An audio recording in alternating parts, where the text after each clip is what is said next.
بسم اللہ الرحمن الرحیم۔ السلام علیکم۔ آج میں بیان کروں گا کہ کیا سور کا نام لینے سے وضو ٹوٹ جاتا ہے۔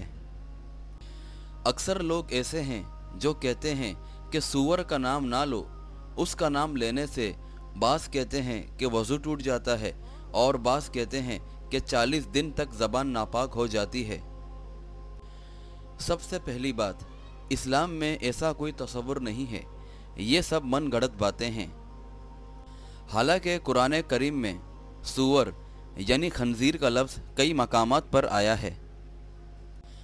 ہاں، وہ گندا اور حرام جانور ہے، اس میں بہت سی برائیاں ہیں، لیکن اس کا یہ مطلب نہیں کہ اس کا نام لینے سے وضو یا بندہ ناپاک ہو جائے۔ اسلام میں کوئی ایسا تصور نہیں کہ سور کا نام لینے سے وضو ٹوٹ جائے یا بندہ ناپاک ہو جائے۔